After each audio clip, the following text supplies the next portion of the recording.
Hey everyone, welcome back to the Innovation Storyteller Show. I'm your host, Susan Lindner, and we are talking about getting human today. Remember that? Remember that before you had all the strategy and all that other stuff hurled upon you? I want to talk about humanizing the process of innovation, perhaps in a way that we haven't before. We've talked about DEI, we've talked about looking at the people component of innovation. We've talked about assembling great teams.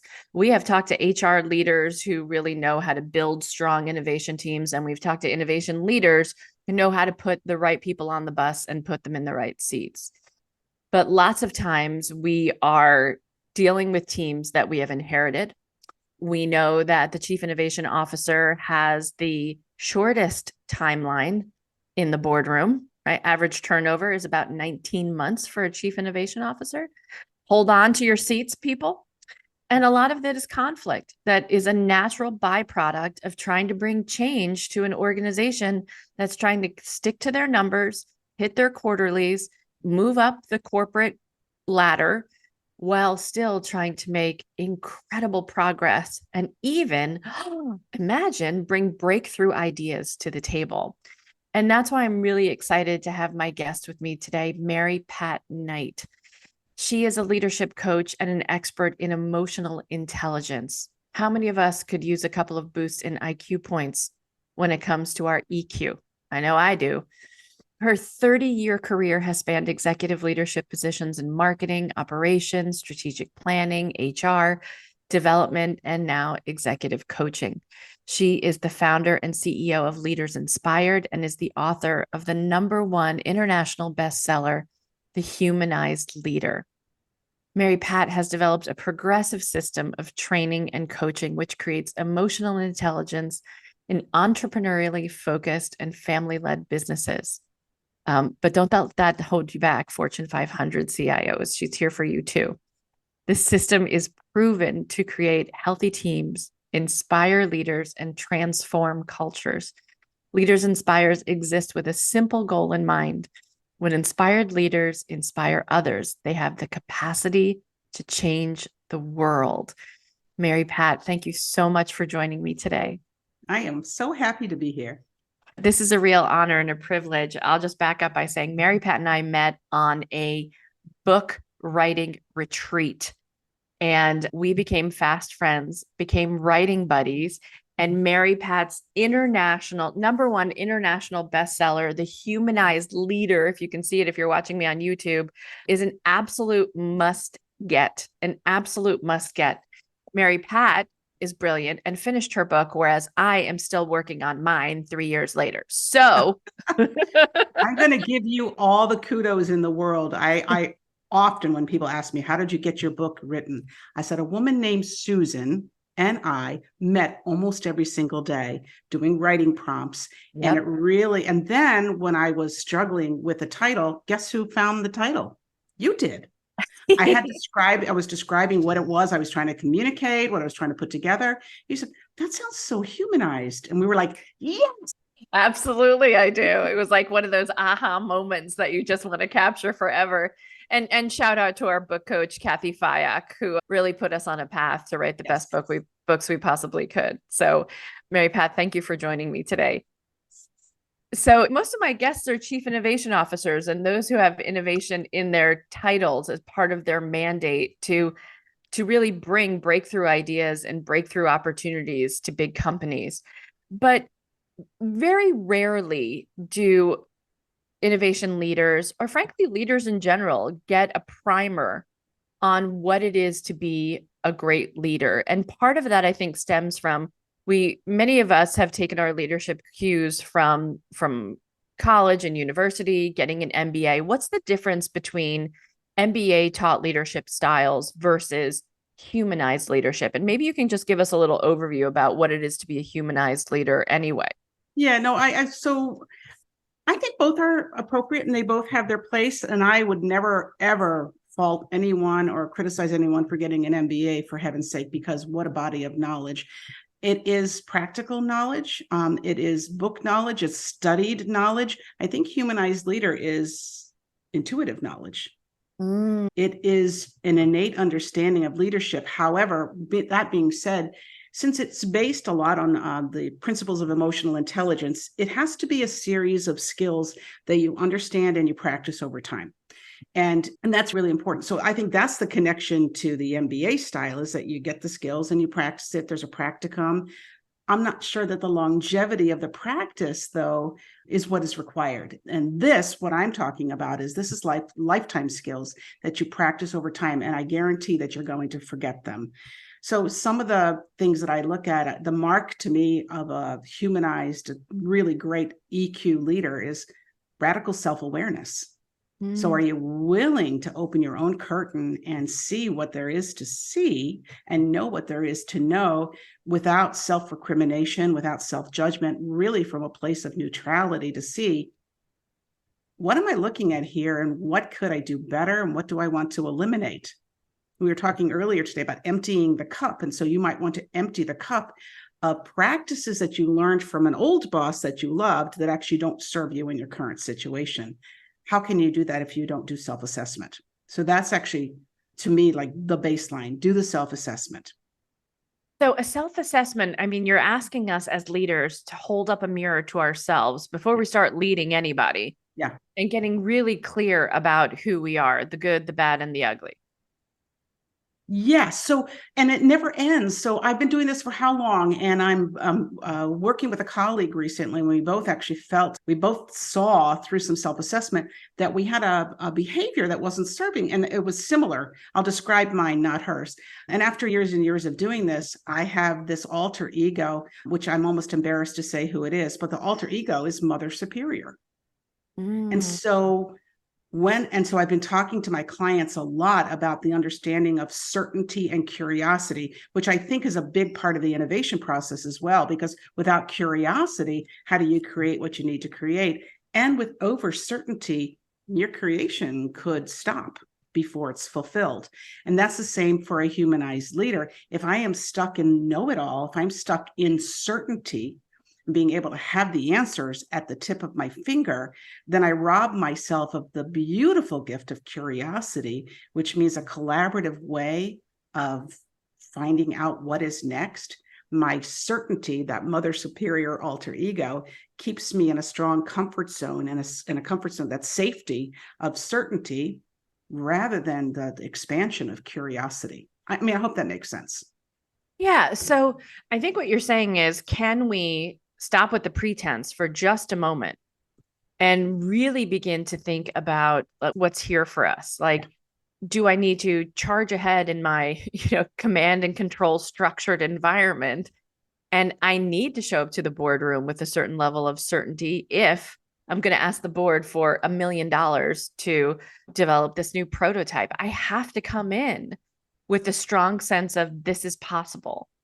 But what you're saying on the back end is, am I still opening myself up to curiosity? Am I still saying there's a possibility this might not work? Those kinds of questions? Yeah, I actually think let's replace certainty with self-confidence or confidence in the process. Okay.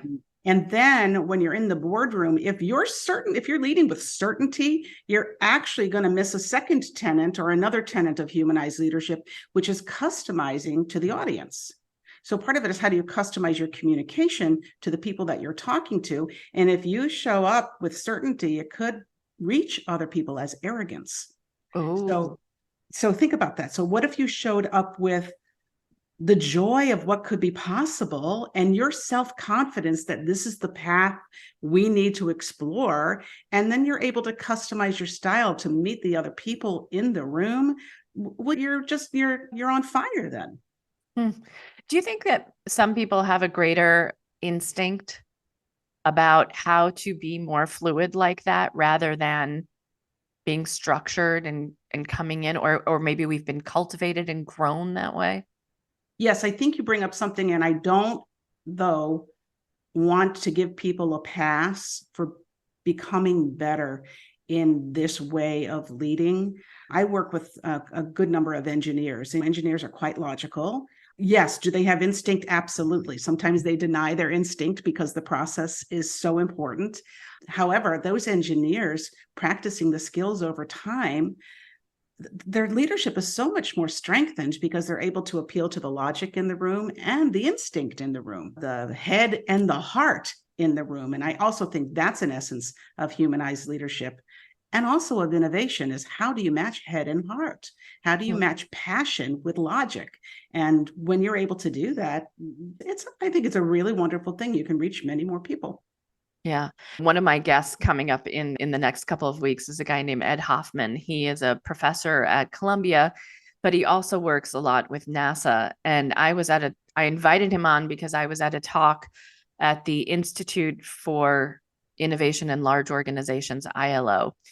And after the Challenger space shuttle disaster, after it had exploded, they gathered NASA engineers around the table and said, and he asked the group, or perhaps the group was asked, how many of you had an instinct that something was wrong, that we were missing something and didn't speak up?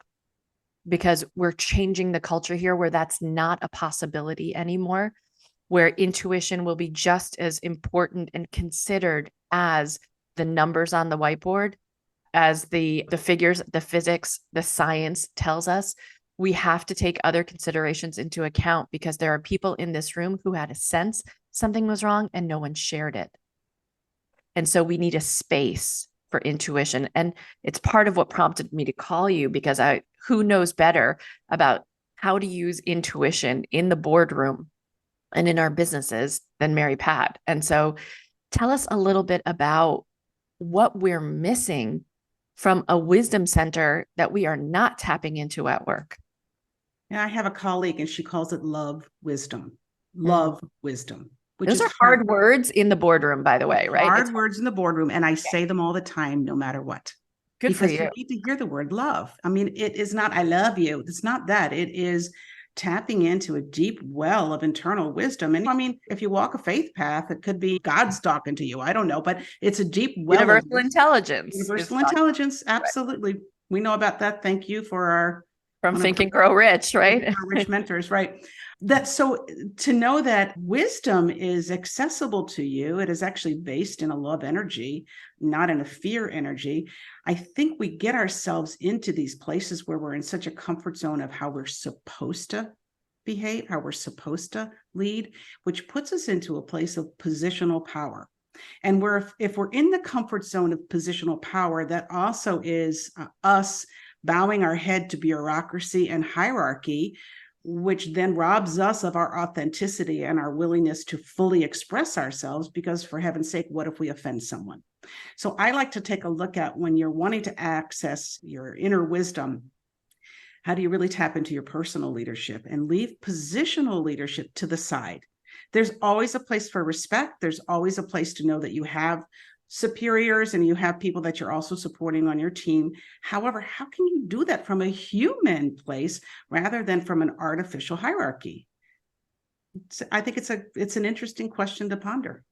How do we make space for that intuitive wisdom in a conversation that is 3 bullet points and an Excel spreadsheet, please? How do we tell the story of our intuition that doesn't come off as flaky and ungrounded? Yeah, no, I think you're right about that. And I actually think that's an art as well. So there's 4 words that I use for all levels of communication in the humanized leader. And that is factual, gotta have fact, direct, people need to know what you're talking about, neutral, you're not charged, and kind.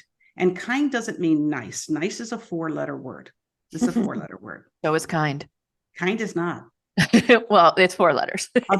Nice is a 4-letter curse word. Kind is a 4-letter good word. So if you think about kind is telling the truth. Kind is reaching across the table. Kind is staying non-charged when you're talking to someone. So you have a 3 bullet point, blah, blah, blah in the boardroom. How do you drop into your most authentic self? And you could be using words, and it's language. You could be using words like, what could be possible if we? How would you feel about if we did? How does this support your goals? And you start asking curious, open-ended questions, which is your key tool here. Then you start to engage people in the possibility of this happening for you. So that's how you solicit other people's intuition. How do you present your own? Like, go back to that space shuttle Challenger example. And I'm an engineer, right? You and I love working with scientific engineering types. So how do we create a space for people to share what's going on in their gut without any of the facts and data? Well, I think actually that is actually at the essence of this leadership, is that you're a human being and you've got contribution here. So where are you setting up feedback loops? Where are you setting up, what do we used to call it back in the day, rap sessions? Where are you setting that up so that people, Suggestion box at the end of the well, hallway. the suggestion box, which is never read, and years later you're like, oh, somebody stuffed a tissue in here, you know? No, I mean real human conversation. So the leader who would like to promote that open dialogue and the lifting of thoughts and possibilities rather than the logical progression of the process needs to set some level of time, whether it's in a one-on-one, whether it's in a team meeting, and maybe it's a dedicated point of time that says, okay, what questions are we not asking? What do we need to look at? Who has a feeling about this? What are the thoughts that we have not thought of? And I think if you go to lean manufacturing, if you go to lean, many of the lean processes do, I'm not an expert in lean, I just know enough to be dangerous. But if you look at the lean processes, one of the reasons that manufacturing got so people-centric and some of the automations got so people-centric, despite the factory aspect of it, is because the leaders were taught to walk and ask questions and accept the suggestions and be curious about what is lifted. And the workers became empowered to offer suggestions, to stop the factory line if it needed to be stopped, to share their concerns. So I think that aspect of leadership is really also at the heart of the humanized leader. You can put down your positional power. I'm the boss, so everyone's respecting me, and go into the humanness of collectively, we all have knowledge here. How do we surface the knowledge? Right. And saying it's okay to tap into that thing without a 20-page PowerPoint slide deck to back up your assumption, assertion, or intuition. That is the difference between certainty and curiosity. The certainty requires the PowerPoint. The curiosity requires the conversation. Oh, I love that. The certainty requires the PowerPoint. The curiosity elicits the conversation. Yeah. So great. So great.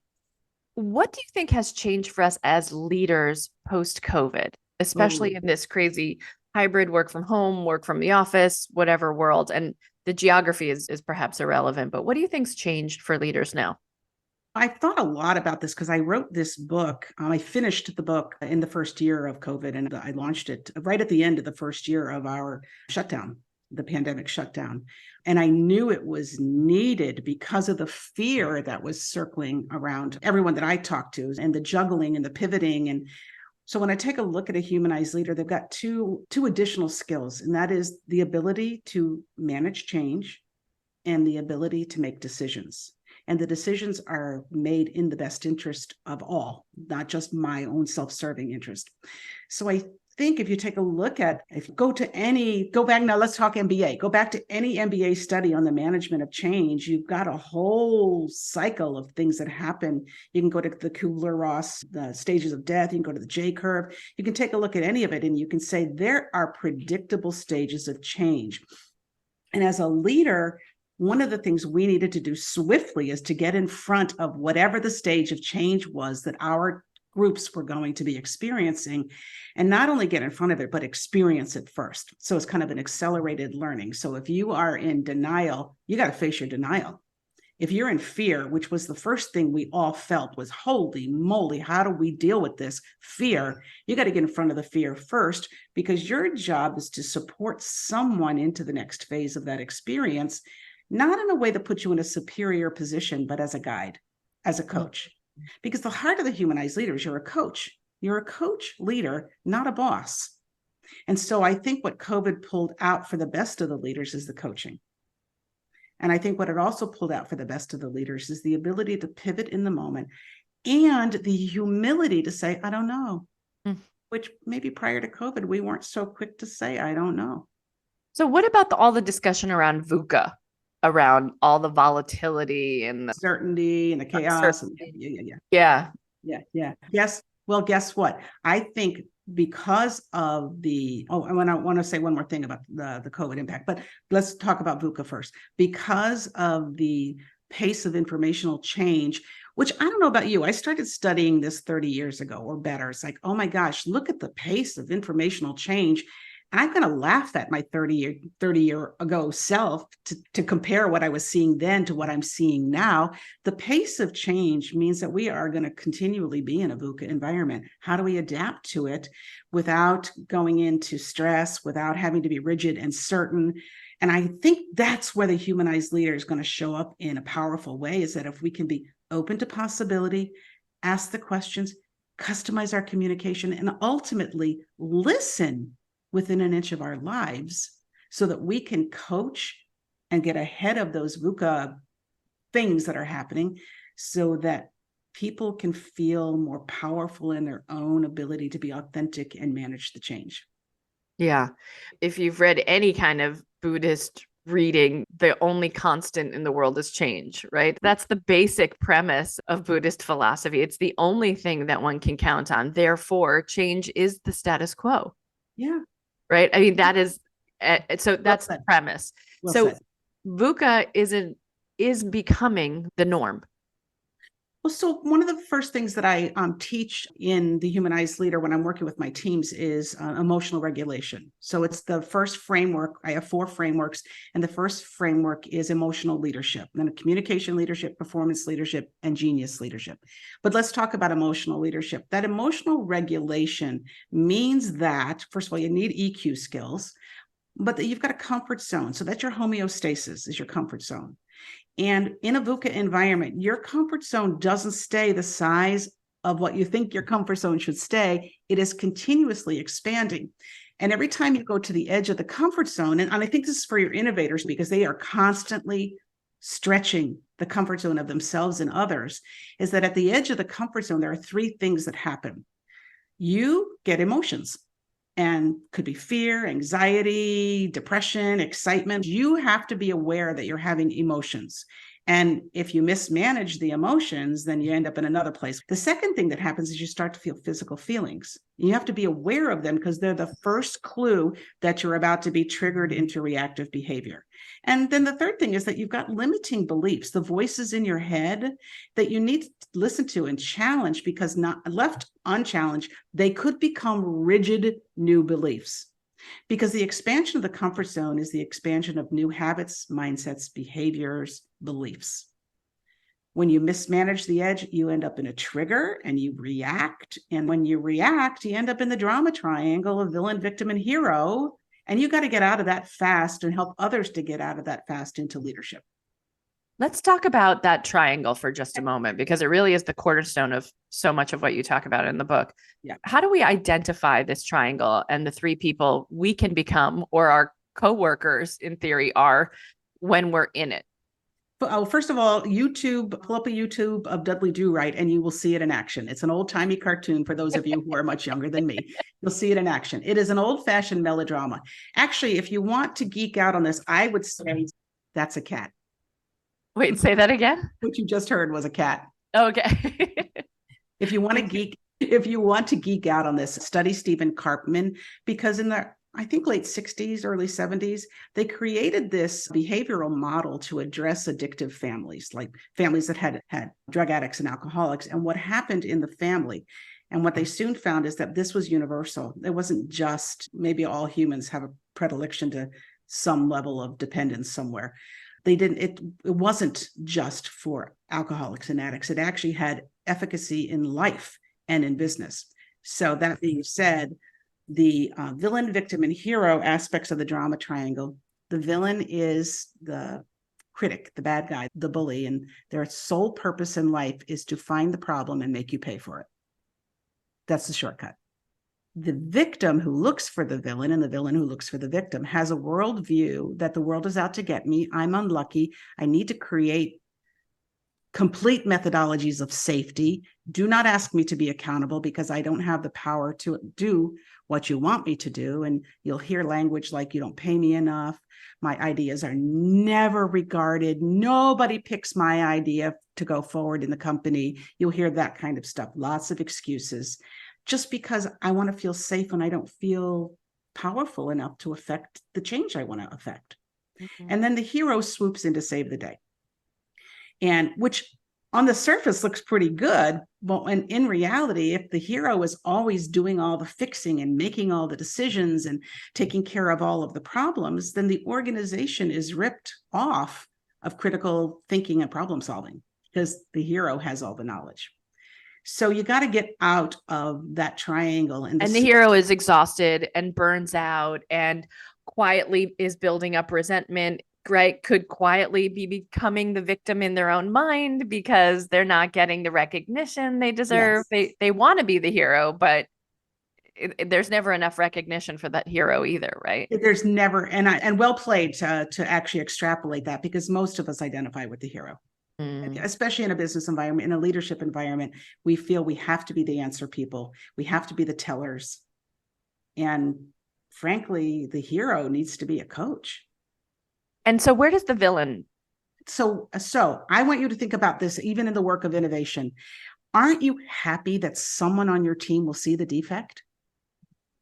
Yeah, I mean, every great prototype needs a critic. We need beta testers along the way for sure.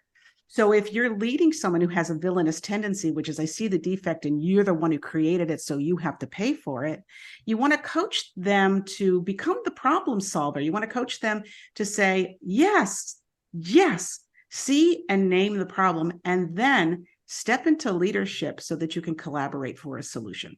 So what if I'm the villain? How do we identify ourselves as villain? Like, do people have that much self-knowledge that they know that they're being a villain? Only if they get the education and they practice it. That's why I said it's a series of skills over time. So I'm the guy who can point out, I can see around corners. I know when things are going wrong. Let me tell you why this solution is never going to work.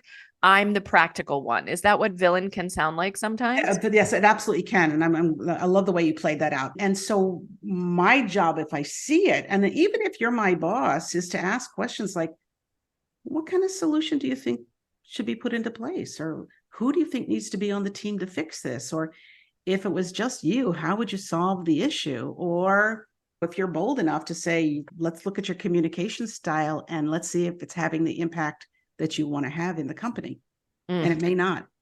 I'm so glad you brought this up because communications is kind of my sweet spot. I know. So, so we've talked about that first framework. How do we correct the way that we talk to one another? Because I think it's so important. Just thinking about that triangle, recognizing where we are and getting to become humanized leaders. What do you see in 30 years of doing this, Mary Pat, of how we can really shift our communication? I think if I would take the root of it, there's like three aspects, which we've already talked about, is when I feel that I have to express my positional power, it puts me in a place where I am not on an even playing field with you. So the minute I say, because I'm the boss, right? Because mom said so. Yeah. Cuts off communication. Yeah. The second thing that I think is important is when I think everybody needs to communicate to me in the way I prefer to be communicated with, and I don't take into account that you're a different person than me. Yeah. That's why, folks, if you're listening, check out an empathy map. I love doing empathy mapping before we get into innovation storytelling. So you know what are the right questions to be thinking about before you ever start speaking. So I want you, Susan, to do an entire podcast on empathy mapping because it is the leading edge. I mean, people have been doing it for years and they've been doing it mostly in brand marketing, but you do it with people issues and you do it with innovation processes. Oh my gosh. So would you please do that? Yes, absolutely. It's a whole chapter in my new book. Oh, good. So I want to give you the third one because I think the third one is the most crucial and it's the one we often leave to the side, and that is your ability to listen. And we all think we're good listeners. I always take all of my clients and all of my students through a listening assessment, and at the end of it, they're like, oh my gosh, I thought I was a really good listener, and I'm not. So, I mean, after 30 years of doing this, again, I can go off to the races and not listen. So part of it is to understand that if you are hearing the noise of someone talking and going right to the response, I'm the fixer, I'm always going to fix it, I'm always going to have their response, you go into a fixed mindset. There's no possibility of growth. Right. my way or the highway. So you got to be curious about what the other person is offering to you. And most importantly, be curious about yourself, how you're showing up. Am I listening to you from a place of judgment, from history, from future fear? Or am I just here with you now, willing to be in the conversation? And that puts you into a growth mindset because things are possible. And a lot of times we are listening to people from the lens of, I already know the answer, so I've stopped listening to you.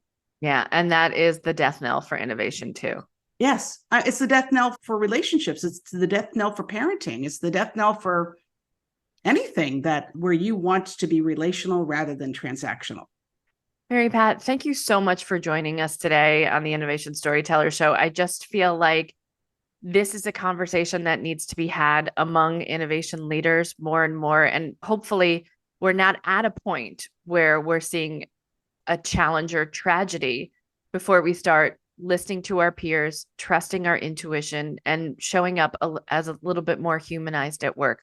Where can people connect with you, read your book? Where would you like people to reach out to you, Mary Pat? All right, so a couple places. First of all, you can pick up the Humanized Leader at any online book retailer, Amazon or Barnes and Nobles, or even any of the independents. So if you want to support an independent, that's Yay. great.